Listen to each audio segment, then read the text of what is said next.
When you take the force of a van and you bring it all down on top of that, something's got to give. Yes, the luggage gave, and all the suitcases got crushed and strewn 300 feet, about 260 feet down the highway. But the roof gave too. Well, I had just sit up, and wouldn't you know, it was above me, and I'm the tallest one of the family at this point. And so the roof comes down on me. And from the hole in the roof, and the blood where my head had a hole in it, the pieces that come through from the car top carrier, nailing me into that van, pressing me into the seat, I only felt pain briefly. There's a song that I so appreciate. It's an old one you may remember. It only hurts for a little while. That's what they tell me. That's what they say. I am a testimony of that. And I say this to really be an encouragement to some of you that have or may someday lose a loved one in a terrible accident where their bodies are brutalized. When your body is injured to the measure mine was, you leave your body that fast. It doesn't even hurt a little while. It's gone.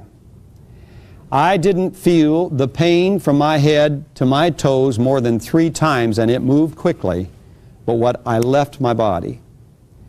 As I left my body, I could hear the van going on. It was like I was left behind. The van was going on. I can still hear the crunching of that metal, the terrible loud grinding sound of the car top carrier and all that under the van, and it's just grinding up and spewing out from under the thing as the top is grinding away. The front windshield blew out, the back hatch blew open. The 4 children in the back should have been slung out of that thing like a catapult, yet the witnesses said they still laid upside down on their pillows and blankets. Their blankets didn't even fall down toward the roof. Now they were upside down. The back hatch was all the way open, scraping the highway. Not one of them fell down. Not one of our children fell down in the seat. The 15-year-old directly behind me said, I looked at you, Dad, and you were pushing like this, and then you kind of relaxed. I looked out the window, and I thought, those aren't clouds going by. That's the white line, for we had begun to skid toward the other side of the road.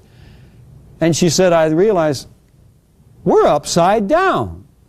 And I'm not even buckled in, and I'm not falling. And she said, I looked down because I felt like a buckle around me, holding me in. And there was no buckle but holding me. I looked at my 2 brothers on the left, and neither one of them were falling down. I looked then in the back, remembering the 4 little ones in the back, and there they were, except for Mark, the oldest of the 4. He had hold of the back of the seat like this and was looking with pretty good-sized eyes, he said. But the other 3 were still laying on their pillows asleep, upside down and not falling. Mark should have fallen right on the roof. He didn't even fall on the roof.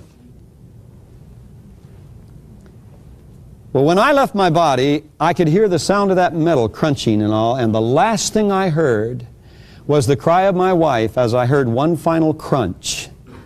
It was when the van turned slowly going to the other side of the highway and hit a big boulder on the other side of the highway. And it flipped that van in the air so violently that all the witnesses said they just knew it was going to go down the grade and disintegrate. Instead, they said it's like it flipped up only enough to bring it on upright where the wheels were coming down, and then it came down like a feather in slow motion and landed on all 4 wheels and didn't even roll down the grade. I didn't know that. The last thing I heard was, oh Lord, we're going over. Well, in my mind, what do you mean your mind? You were dead, Henry. Yes. Let me tell you something about death. When you die and you leave your body, you have more of a body than you do in your body. Now that may be hard for you to believe, but I want to tell you something. I was in my youth out of my body. I'm not in it in my body. I do a lot of walking. I get tired. I get weary. I have aches and pains. I get blisters once in a while. That body I was in, I don't think could have qualified for any of those. But as the last thing I heard was, oh Lord, we're going over, the sound of my being The second it entered that realm sounded like it reminded me of the sensation of entering a tunnel. However, when I entered that, it was a total change from outside that tunnel. Because inside the tunnel, there was a darkness in there that I say was so dark and so heavy, you could have cut it with a knife. I had never in my life experienced that form of a darkness. In the book of Exodus, the Lord put a darkness, a thick, heavy darkness between the Hebrews camping out there on that peninsula by the Red Sea and the Egyptians. That it says they wandered around and they couldn't even find hardly their hands in front of their face. That's the kind of a darkness it was.